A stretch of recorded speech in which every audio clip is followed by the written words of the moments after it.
You probably know someone like this. They are the person in the room who tracks every subtle shift in energy, laughs at the exact right moment, and remembers tiny details about people they've only met once. They show up for others with a precision that feels unsettling. But if you try to get close to them, you hit a ceiling, a quiet, invisible boundary.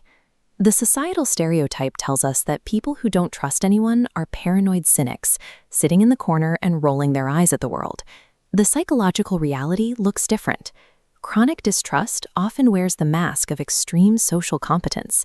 These individuals give, they adapt quickly, and make you feel entirely seen, all while quietly managing the distance to ensure you never get close enough to cause them harm. Living this way requires a permanent, exhausting negotiation.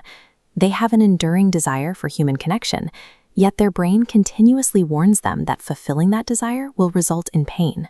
The difficulty stems from a conviction that letting someone in is simply unsurvivable, regardless of the individual's actual capacity for love.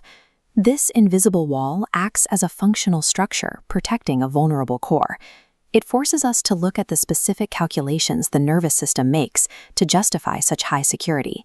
The nervous system calculates trust as a rigid biological algorithm, drafting its rules from data collected before you were even old enough to speak. This logic diagram represents how the developing brain evaluates safety.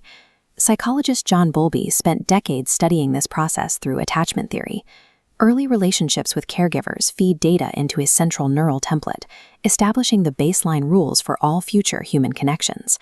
When early care is inconsistent, or when love comes with rapidly shifting conditions, the developing nervous system asks, "Is it safe to depend on people?" And it answers with a hard, aggressively locked no. The brain then makes a massive generalization error. It doesn't isolate the specific caregiver, it writes a blanket rule, overlaying that threat label onto humanity as a whole. Once that algorithm is written, the adult nervous system fiercely defends it. You might meet someone you genuinely like, but the brain immediately boots up the old code, scanning for the catch or the tiny inconsistency that proves its original thesis right. Chronic distrust is a successful biological survival mechanism executing exactly as intended. The tragedy is that it runs on outdated code, protecting you from a past that is already over. This survival math becomes increasingly difficult when the child's primary source of comfort is simultaneously the source of their threat. Psychologist Jennifer Freud calls this betrayal trauma. A child cannot survive cutting off an attachment to a primary caregiver, so the brain suppresses the awareness of harm to preserve that life-saving bond. This survival tactic carries a heavy long-term cost.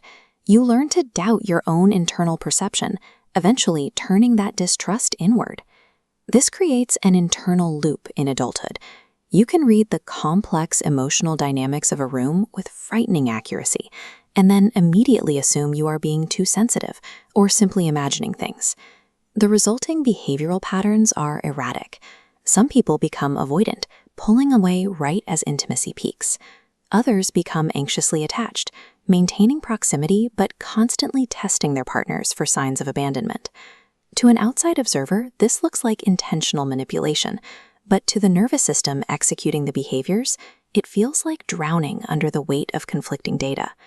When an early betrayal scrambles your internal compass, everyday relationships lose their potential for comfort.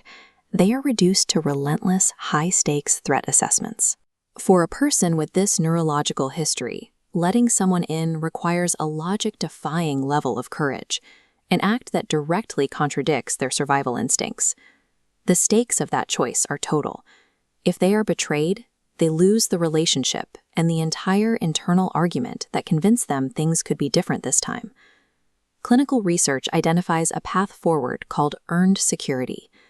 A nervous system calibrated for betrayal ignores grand gestures or verbal promises. It requires a different kind of evidence. Earned security relies on the slow accumulation of unremarkable, reliable consistency. It happens when someone shows up exactly as promised on a random Tuesday, month after month, until the nervous system stops waiting for the other shoe to drop. This progress rarely follows a straight line. Sudden emotional withdrawals are the old neurological structures testing if they can bear the weight of new trust. You survived an environment that made connection dangerous.